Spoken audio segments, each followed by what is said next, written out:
could read the entire film as a Turkish take on Phantasm. Interesting. Yep. You sure it's not a sequel to Willy Wonka?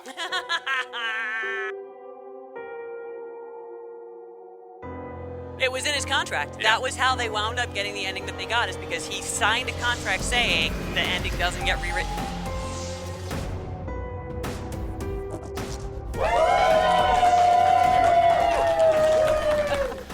There's our people. That's right.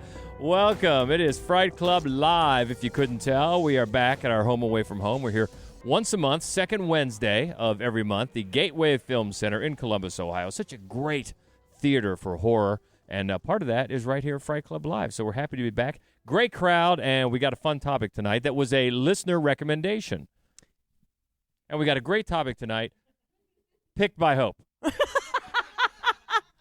But the last one, That's the last what it one we was. did on the slab, that was a listener recommendation, and that was fun. Yeah. That was a fun topic. And one of the things that we brought up during that podcast was that, I don't even remember how we brought it up, that we don't like Lovecraft, like neither one of us. Yeah. So we've decided. It was a hot take moment. It was a hot we're take. We're going to throw it out That's here right. and see what happens. And I know a lot of people love the Lovecraft. Yes. We're just not big fans, but then we No, got but challenged. Silas is, and so he thinks that, first of all, we should do a whole podcast on Lovecraft, which Yeah. now we're going to have to do. We could do and that. he recommends that we watch The Call of Cthulhu, which is my favorite thing about Lovecraft, is just the word Cthulhu. Right. Like, I just want to be able to try to spell it as often as I can. I think that's a good challenge. We should do that. Look them up.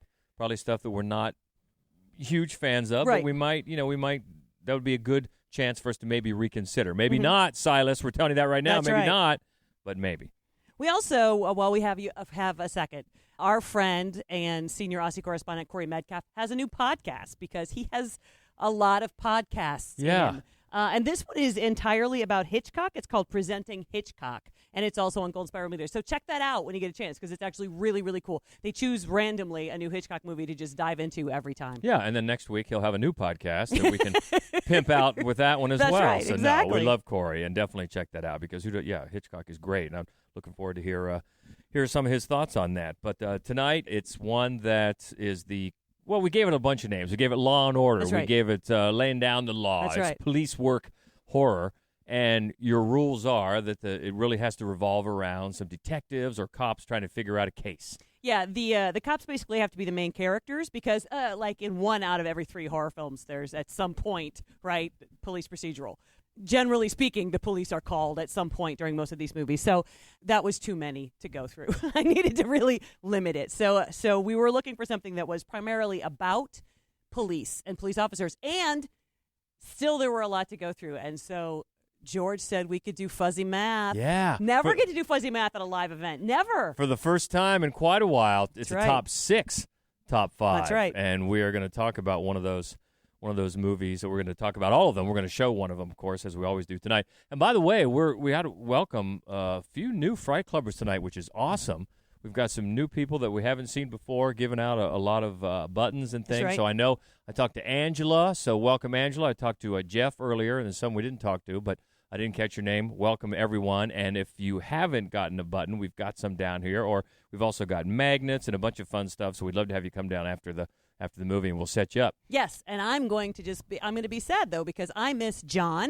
Fright Clubber John number 1. Dean. We haven't seen John Dean in a long time, and we haven't seen Tom and Tammy, although we understand why that is, but we miss them anyway. Yep. The guys maybe got some other commitments. People are busy, but we love you anyway, as we do all the Fright Clubbers. So welcome to the to new faces. Hope you come back, and of course our veterans. Thank you for coming out as well as always. So yeah, top 6, top 5, Yep. and So we we're better get in under it. the gun, so we better get at it. This is actually the one we're going to see tonight. So of course we're not going to talk much about it because I know some of you. How many have not seen the movie tonight? How many have not seen it? Ooh, a lot of people. I love that. I love that. So we're not going to talk much about it at all, but we are going to show the trailer, and it's a squad of unsuspecting cops going through a trapdoor to hell when they stumble upon a black mass in an abandoned building, which is never a good idea. It's Baskin. Welcome to the devil's playground. You can trade what you misplay. It's your candy and your dreams stay. Welcome to the devil's playground. You can't touch. It's a new fine day at the black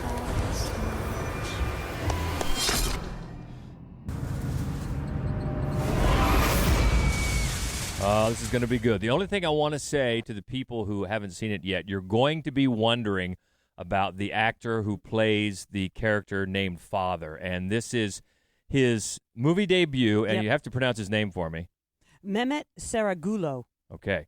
Turkish guy, because this is a Turkish film. It is. Is it like the only Turkish horror film? It One was, of the few? Yeah, it was maybe the first Turkish horror film. Well, he pretty much just got the role just based on his appearance. He's quite a unique. So you'll pick him out. You will pick him out, and boy, does he cut quite a figure. And it's co-writer and director Cam Everall. Yes, Evernal. And Evernal. I think the less we say about it, the better. True. So we'll go talk privately about it later, but I can't wait for you guys to see this movie. Okay, we've hung out our Do Not Disturb sign, privacy please, as we like to do, to talk about the movie a little more in depth, but we've got quite a few people that haven't seen it, which is Yeah. very cool. We always love that. I'm going to be interested to get their reaction afterwards, but it's an interesting film. It's an intense film, and the one thing that we did point out to the people who haven't seen it was about the guy that plays Father. Baba. He's so striking looking, Mm-hmm. but then when you look into his background, it's amazing because he had no prior experience in acting. But according to the director, Cam Everall, he really contributed a lot toward the character in the way it fleshed it out for really a novice in acting. He also then went on to have art exhibits where he created these art installations based on this character in this film. It's amazing. And he does. He cuts quite an impressive figure, and he reminds me in a way of Michael Berryman, you know? But the other thing that about him is that he's quite a commanding presence. He really is. His voice is amazing, and his delivery is just outstanding. I mean, it's a great movie, but he anchors it in such a fascinating way. Yeah, and once you've seen the movie, it would come as no surprise that the character, Everall has said the character of Father is modeled after Colonel Kurtz in Apocalypse Now, which a mini version, I suppose, although Mehmet is a lot more jacked. Oh, he definitely is. He really is. Yeah, by the time he drops that robe, you're like, damn, look at them shoulders. I know. Yeah, so he's great. The entire movie, it's a hellish nightmare. Yeah. You know, you have to see it more than once, I think, to appreciate all the little touches. That's true with a lot of movies, but you know, the foreshadowing, things that you might have missed the first time around, you pick up a lot more. I think I know you've said it when we've talked about the movie, that was the case for you. It certainly was the case for me. You know, the first time I saw it, I was thrown a little bit. There's an opening sequence of a small child, and the score and the setting, it's all got, it's got like a little Argento, a little Lucio Fulci, and then at the end I'm thinking to myself, no, do you know what this reminds me of? It reminds me of Phantasm. And then and then the second time and then third time I watched the movie, I'm telling you, my take is that you could read this as you could read the entire film, Baskin, as a Turkish take on Phantasm. Interesting. Yep. You sure it's not a sequel to Willy Wonka? If you haven't seen that, by the way, you've got to look up. I finally got hope to watch somebody, and I wish I knew their name to give them credit. Somebody on YouTube did this great explanation, breaking down of how the movie Snowpiercer, which is a great movie. It's a great movie. Is actually a sequel to Willy Wonka. Now, if you've seen Snowpiercer and if you've seen Willy Wonka, you go, what? Yeah. I'm telling you, watch this video. It will convince you. Absolutely So, convinced. all right. I was absolutely convinced by the end. But we digress. Mind blown. That's a good take. I'll admit it's one that I haven't thought of, but I can see that. I can see that. I think the opening sequence, then by the time the movie's over, it really helps to establish which character has the biggest arc. Yeah. And who is your point of view character? Yeah, because it's not immediately clear. No, it's not, because you're introduced to this group of policemen, and among the whole group, I think it's clear that Arda, the kind of the newbie on the block, is the point of view character, is the main character, because he goes through a lot of those the flashbacks about his youth, and then with Renzi, his mentor, is also heavily involved in what becomes of both their characters and really why, because he's got an interesting backstory too, a bit of a secret that he hasn't told anyone. There's a dreamlike quality to the whole film. Oh, yeah. And there is this time loop that happens where you don't know what is reality and what is not reality. And I remember, when they, every so often, Erda will open his eyes and they're back at this cafe. And on the one hand, you think, like, God, don't make me go through this again. And on the other hand, it's like, well, thank God I got a minute away from that hellscape, and that's like the first time it happens like that. But then eventually you're like, keep your eyes open, Erda. Don't close them again because, you're better off in the cafe. It's an interesting touch, the way that affects the overall kind of tenor of the film, these kind of dream sequences. And once they get into the basement there, the bowels of the old police station, Evernall has said that he modeled the main inspirations for those sequences were The Descent, Quest for Fire, which I found interesting. That is interesting. Frontiers, and also Only God Forgives. Only God Forgives, interesting, which is another film that could definitely be read as taking place in its entirety in hell. Mm-hmm. That's how we read it when we saw it. Yeah. And so that's much more colorful, though. Yes, it's very, very brightly colored and brightly lit. Yes. Which is one of the things about this movie. There's not a jump scare to be found. Right. And it's not as it's just dark. Yeah. And what you see in the distance and hear, some chewing noises, some writhing, some clapping, some slapping. You're like, what is going on? Some bodies separated by some sort of thin paper or some sort of partition so that you only see a little bit of what exactly happening and who's it happening to, which makes it all the more creepy. Yes, it's very unsettling because it takes your imagination in places there you just don't want it going. Exactly. And I think that there are times when things like that happen in films and you just chalk it up to a lack of imagination on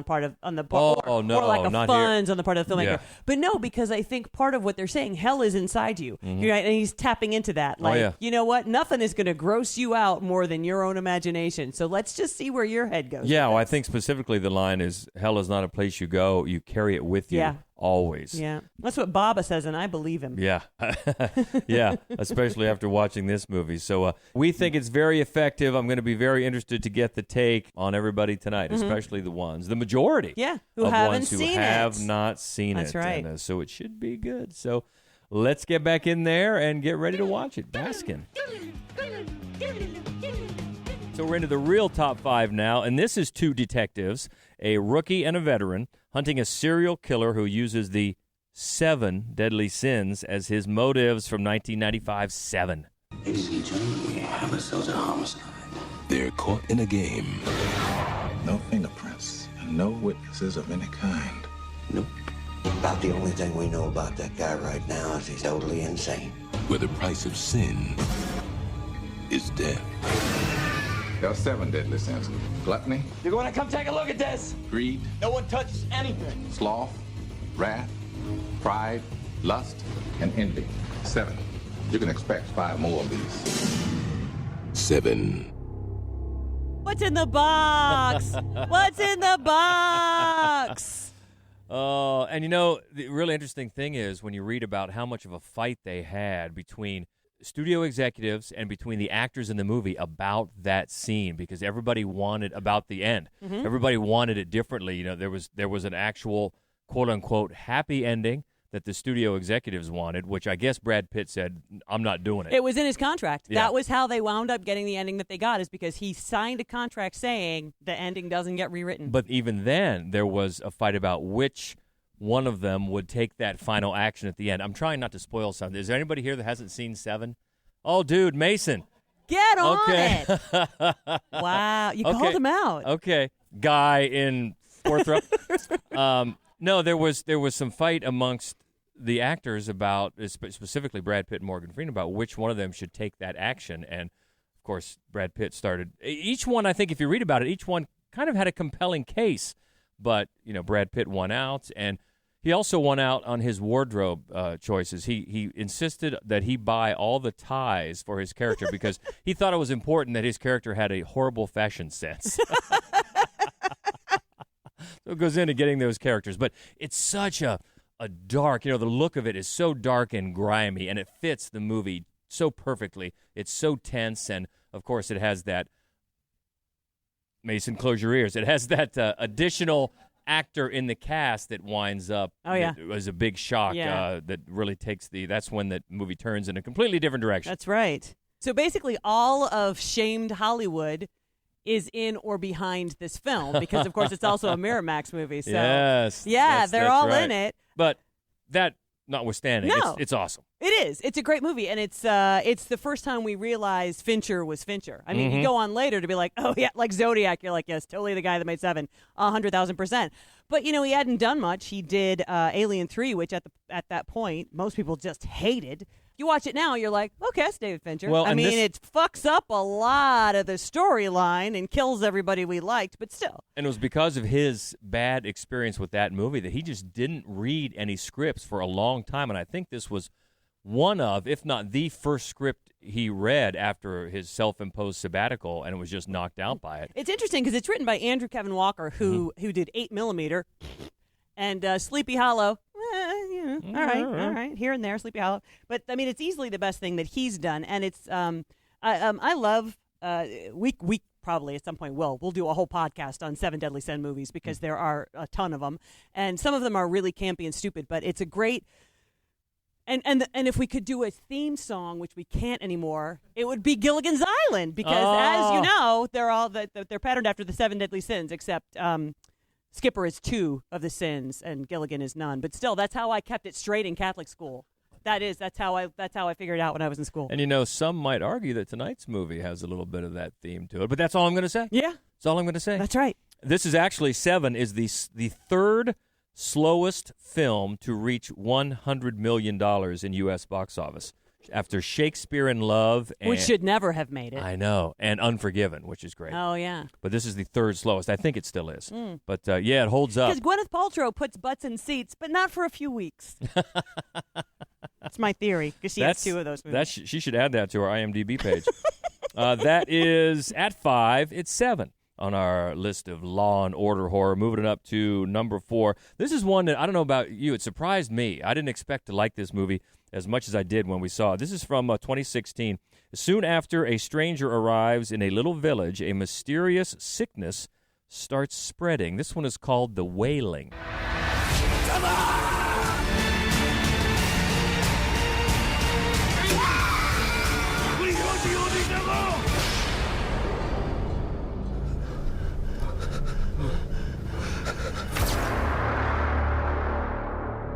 There's a pattern that I'm seeing, and I don't know if it's that so many horror films that are really based around police force are religious themed, or if just the ones I like are.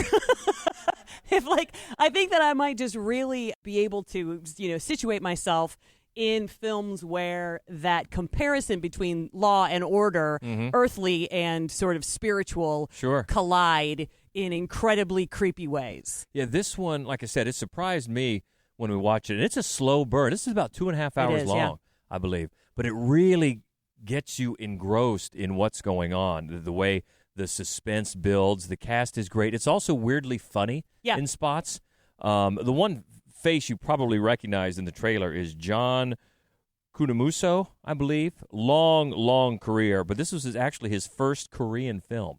A Japanese actor. In like a 35-year career, but very familiar. Known him from a lot of different movies, but it's very centered around, obviously, police procedural, but yet there's some real possibly supernatural stuff going on. But one of the things that is great about it is it's set in a very small town in Korea, and the police force is primarily nitwits, led by Doo-won Kwak, who plays Jong-gu, and he's the main character, and he's your Brad Pitt, if you will. I mean, he's the guy leading the investigation, and he's just a moron.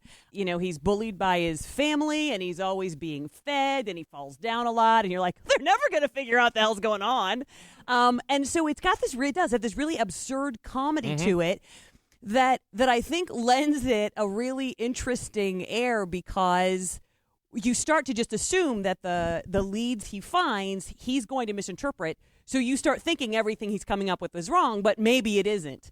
And there are times in the movie where evil forces are using it to their advantage, that this guy is such an idiot. But he's got a great character arc, and his performance is really wonderful. Yeah, and it's director Hong Jin-na.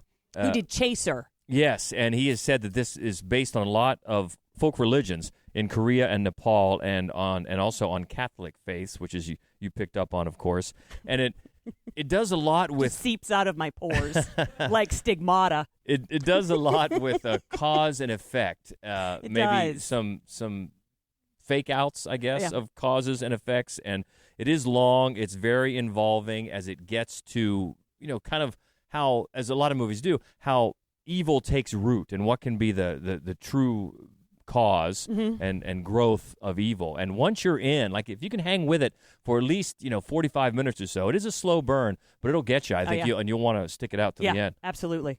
And that is what are you up to? Number 4. That is Wailing. The Wailing. So moving up to number 3 on our Law and Order in Horror Countdown. This is from 2010. I think we've talked about this before. We've because shown we've this shown one. it. That's right. How could I forget? We've shown it here at Fright Club Live. A secret agent exacts revenge on a serial killer through a series of captures and releases. I Saw the Devil.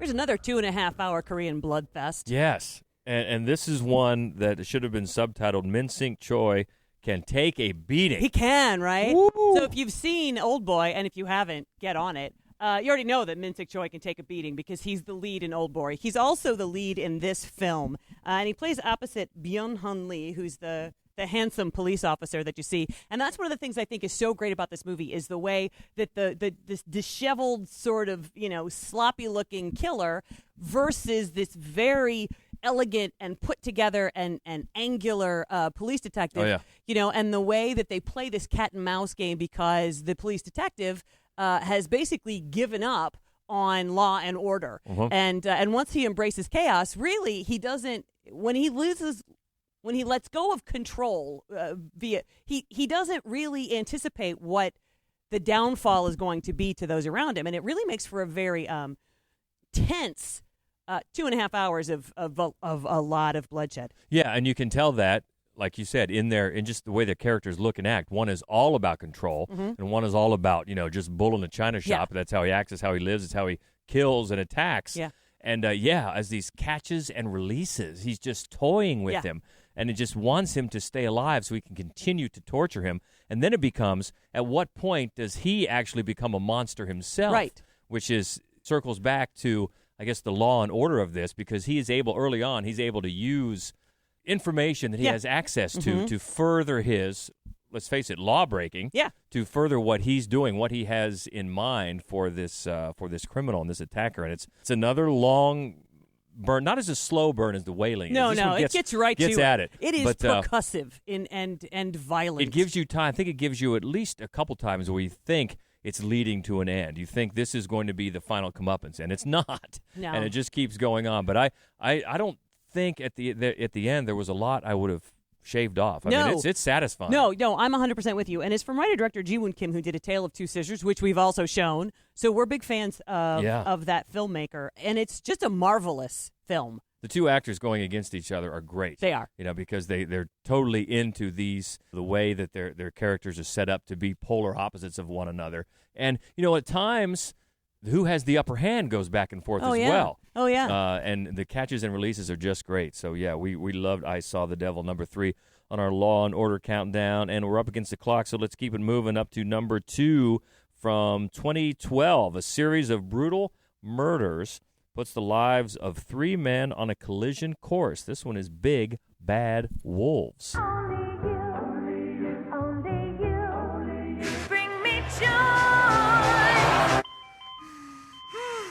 שיט, זה אמא שלי. אני חייב לענות לה, אחרת היא משתוללת. מצטער, אבל אני רוצה לשמוע איך הסיפור הזה נגמר.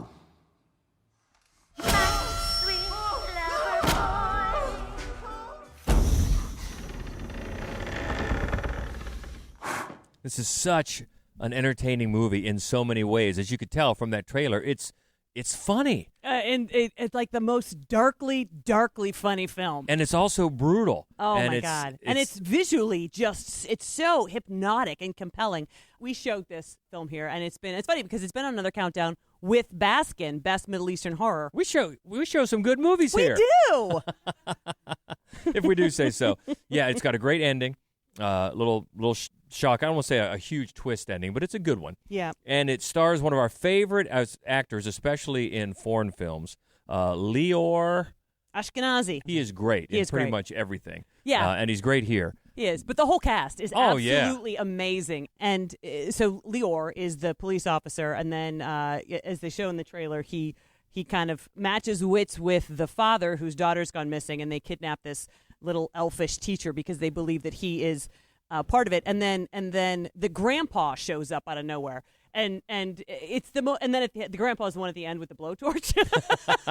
And it's and it's called Big Bad Wolves because it's really about preying on those who are weaker than you. Mm-hmm. It packs a wallop. It is a brutal film, and you almost feel simultaneously relieved and horrible about yourself for how often you laugh. Yeah, and it keeps you guessing because they're so sure that this man they're going to torture has abducted this girl or knows where she is. Right. And it just keeps you guessing as, does he? Right. Does he not? They can't be wrong, can they? And yeah, it actually is digging for some humanity in this incredible premise. And they do find some, and humor is part of that. But they also find some really squeamish look-away moments. Yes, they do. Before that really kind of a gut punch of an ending. And we love it a lot. It's a Big Bad Wolves, number 2 on our list. Moving it up to number 1, and boy, what else could it be when you're talking about law and order and police procedure? Well, no introduction except it's Hope's all-time favorite movie, That's right. The Silence of the Lambs. You're very frank, Clarice. I think it would be quite something to know you in private life. Quid pro quo, Doctor. So tell me about Miss West Virginia. Was she a large girl? Yes, Big through the hips? Roomy? they all were. What else? She had an object deliberately inserted into her throat. Now, Is it a butterfly? yes, a moth. Just like the one we found in Benjamin Raspail's head an hour ago. Why does he place them there, Doctor? The significance of the moth is change. Our belly wants to change, too. Sometimes I think I do these just so I can put this on here. Yeah, but it's funny because one of the things that we want to do is not necessarily talk about Ted Levine and not necessarily talk about Anthony Hopkins. Right. But talk about Clarice Starling. Yeah, because we've talked about this movie so many times with good reason, and Right. you could just go on and on about so many different angles. But yeah, just focusing on the police procedural of it, just that part alone is great because, well, first of all, it's the way Jonathan Demme puts everything from her point of view. As we've probably mentioned before, every character that is talking to Clarice is talking straight, looking straight into the camera. But yet every time Clarice is talking, her eyes are off just a little bit. So it's clear, it's more clear than most movies where the point of view is coming from, and it's her. Yeah, and also it's interesting because when you look at I Saw the Devil, the whole film is about sort of paralleling the cop and the bad guy. And Jonathan Demme is much subtler about it, but every time that Clarice talks to Hannibal Lecter, you see his reflection in the two-shot, and vice versa. So they're basically, throughout the film, mirror images of each other. You're right. I could talk about this movie for the next 3.5 weeks and would just filibuster about this movie. And I'm going to try not to, but there are like 300,000 reasons to watch it. But the police work and how mad she gets in that autopsy room, and when she talks to that woman with the terrible bangs, remember that? Do you know a Jame Gum? No one's named Jame. There's no one named Jame, George. And because at the beginning of this, she's a rookie, and then how she's treated throughout the investigation. Of course, she calls out, as you just alluded to, she calls out to Crawford the way that she was kind of talked down to and treated with these small townies.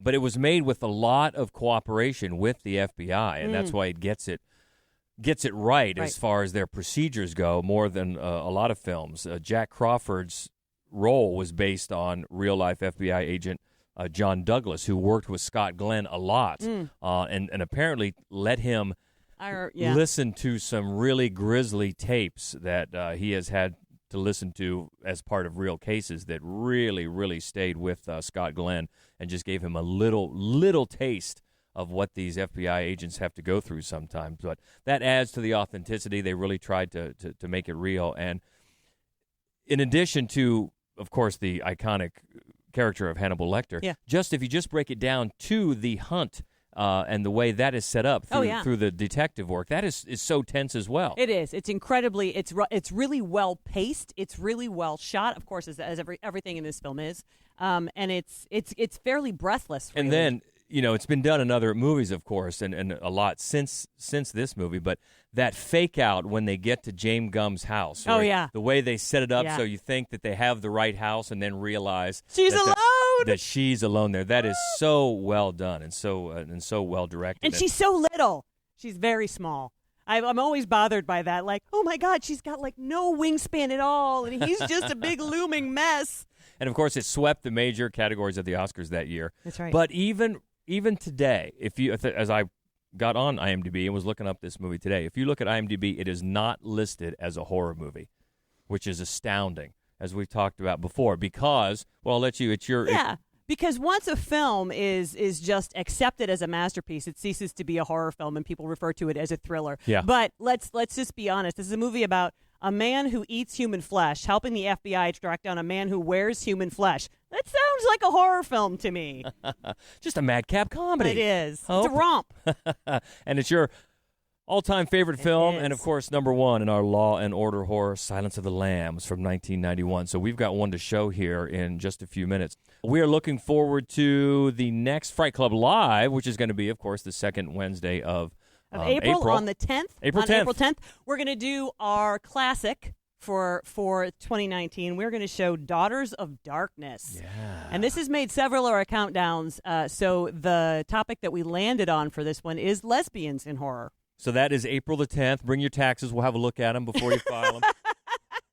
They won't be right, but, we'll look at them. And between now and then, actually, our next Fright Club that won't be live is going to be on twist endings, which is a really fun topic, and we're going to be co-hosted with Andy Ussery from Black Cat Shadow Podcast. Safe to say that one might have a spoiler or two. Yes, exactly. So yes. we'll say that now. So, Mason, we won't talk about 7. No. Okay? We don't want a spoiler for you. So this podcast, we'll get it all edited, and it should be up on Monday. Of course, you can find it wherever you listen to podcasts, also at our website, madwolf.com. And when you do check it out, subscribe, rate, and review. At some point, I'm going to be able it's your to big remember line. to say Hit it. But please do that. Please subscribe, rate, and review. We appreciate all this. There's some great reviews on there, and we really appreciate that, as always. So we hope you get in touch. Again, it's madwolf.com is the main website. You can find us on Twitter. We're Fright Club Pod is the special Fright Club podcast Twitter. And then on Instagram and Facebook, you can find us at Mad Wolf Columbus. So keep in touch. We always love to talk about horror. And until next time, she is Hope Madden. He's George Wolf. And this is the Fright Club Podcast. Stay frightful, my friends. Nice job, Kurt. Thank you. Hit it.